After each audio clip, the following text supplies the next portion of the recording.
ឧបសគ្គជីវិតនៅចិត្តបង្ការឧបសគ្គថ្ងៃក្រោយកំពុងរងចាំព្រោះទុកសង្គមទុកភូមិប៉ុនភ្នំតើពលរដ្ឋយំប្រាប់អ្នកណាប្រទេសជឿនលឿនបងធំការច្រើនវាពេញក្រុងយើងជួបរឿងឆ្លោះគ្នាខ្លះបងជីវិតព្រោះត្បិតពេលលាជក់លបែងស្រីស្រារហូតភ្លេចផ្ទះ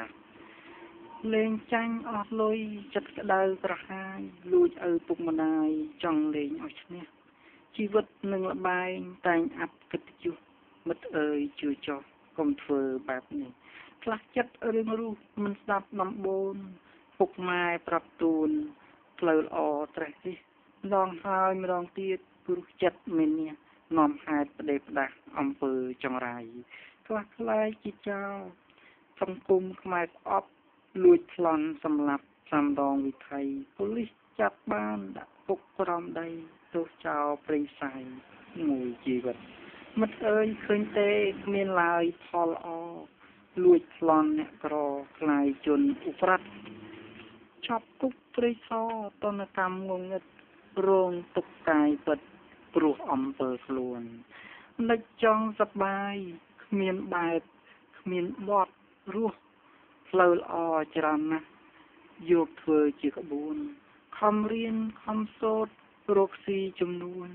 ធ្វើដូចបងប្អូនពលរដ្ឋកាមេរ៉ាមិត្តអើយកុំយកស្រាស្រីជាមិត្តដូចលបែងឧក្រិដ្ឋទុកក្នុងចិន្តាដើរចូលតាមផ្លូវបែបមនុស្សឬស្យា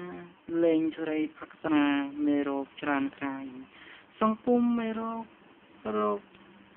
អេដស៊ីដាវីរុសនានាបញ្ហាមនុស្សថ្មី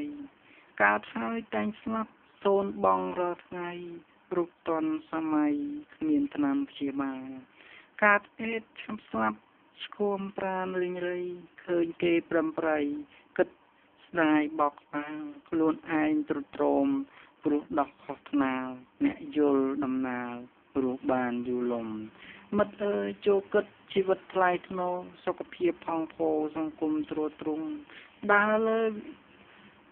ដើរអីផ្លូវខុសគំរូយំខ្នងធ្វើតាមគន្លងបណ្ដាំពុកម៉ែមិត្តអើយសង្កេតមើលពួកថ្នាំញៀនកញ្ឆាអាភៀននាំអាប់យុគខ្មែរលទ្ធផលពួកនេះមិនដែលល្អទេចុងក្រោយតែងតែសូនបងជីវិតមិត្តអើយពន្យល់មិត្តអ្នកគ្រប់គ្នាឲ្យយល់បញ្ហាបណ្ដោះគំនិតលើកស្ទួយកម្ពុជាឲ្យពុះពិតបំបត្តិឧក្រិដ្ឋបទល្មើសព្រំដែនរួបរวมទប់ស្កាត់ពួកចាយសង្គមដាក់ទោសឲ្យធ្ងន់ទោះលួចឬប្លន់សម្ដាប់ធ្នាប់ជាតិប៉ូលីសឧត្តមជួយគ្នាបង្កើនបុរណភាពថ្មីចូលពិចារណាទង្វើឲ្យជាក់ខុសច្បាប់ត្រូវផ្អាកបញ្ចប់សេចក្តីកុំបណ្ដោយខ្លួនឲ្យខុសវិន័យព្រះពុទ្ធថ្លាថ្លៃជូននិស្ស័យល្អលោកបានប្រដៅប្រុសស្រីគ្រប់រូប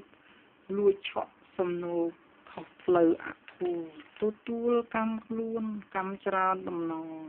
លោកសូមអង្គកុំធ្វើបានទេលោកពន្យល់នៃធ្វើល្អបានល្អធ្វើបន់ស្មោះសរស្ដាប់ធម៌ការផ្សាយកូនស្ដាប់បង្គាប់នាំសុខពុកម៉ែសងគុណលោកទ្វេពួរសុខសួស្ដី